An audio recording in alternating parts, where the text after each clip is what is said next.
ادي دايما ريس عشان نتربي كويس. ما بتظهرش الا بجلاليب فلاحي ومطبخها قد البيت كله وقلبته استوديو، وهي فريق العمل لنفسها، هي اللي بتصور وبتخرج وتعد، وبقالها اكتر من 6 سنين على السوشيال ميديا، والزهر لعب معاها ومتابعينها عدوا ملايين المشاهدات.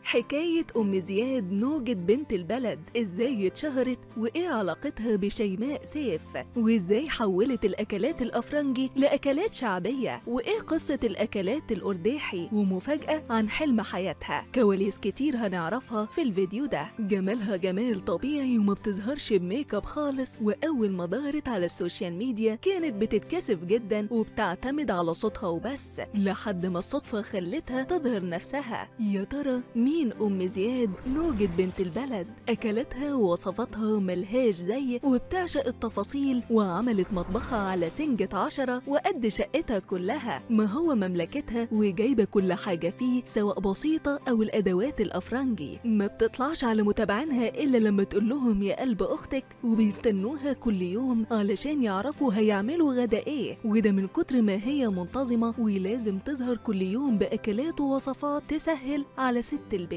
وعملت سلسلة من الفيديوهات بعد غلاء أسعار اللحوم والفراخ والأسماك، وسمتها أكلات أرداحي على قد الإيد، وفيها فوايد وبروتين نفس فوايد اللحمة والفراخ. يا ترى إيه هي وعبارة عن إيه؟ أولاً جابت فول نابت وسلقته وأكلته لعيالها، وقالت إن شربته بتقوي جسم العيال وبتديهم فيتامينات، وأحلى من اللحمة اللي كترها بيسبب أمراض كتير. وبعدها علمت متابعينها يعملوا أكلات اقتصادية بخطوة واحدة، زي إن من كبشة لحمة مفرومة تعمل كفتة وبرجر، وده في حالة لو ضفنا فول الصويا اللي بيكبر الكمية. نوجة أول ما ظهرت على السوشيال ميديا كان في 2018، بس ما كانتش بتظهر بنفسها خالص، وبتظهر بصوتها وبس، وكانت بتعمل أكلات حرشة ومشويات من قلب بيتها، وما كانتش بتطلع خالص لا هي ولا عيالها، لحد ما في يوم قررت تظهر والزهر لعب معاها، وعدد متابعينها زادوا يوم عن يوم، ولحد ما فيديوهاتها بقت تجيب ملايين المشاهدات، واتعرفت أكتر واتشهرت، وكل الشركات بقت تجري وراها علشان تعمل ليهم إعلانات.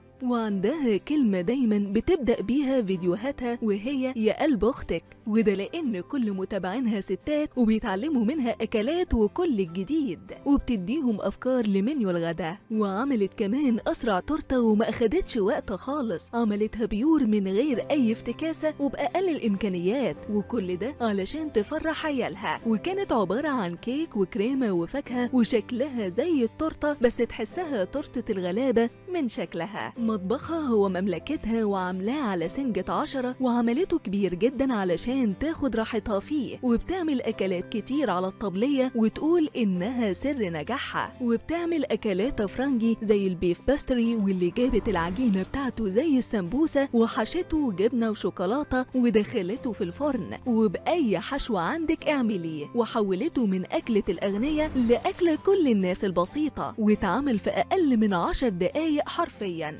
نوجة بنت البلد فيديوهاتها بتحقق نجاح كبير جدا، وبقت تجيب ملايين المشاهدات، ومفيش فيديو بتعمله إلا لما تقلب السوشيال ميديا كلها، وما بتظهرش إلا بجلاليب وطرحة. وأول ما اتشهرت والزهر لعب معاها بقت تظهر بكاجوال وسويت شيرت. قدوتها في الأكل وفي الحياة هي شيماء سيف، صاحبة ترند هنعيش كام مرة في العمر علشان ما كلش شوكولاتة، ومن ساعتها وهي رفع شعار جوع آخر الليل، وما بتحرمش نفسها من الأكل حتى لو هتاكل فسيخ في نص الليل. وبخفة دمها حاولت تقلد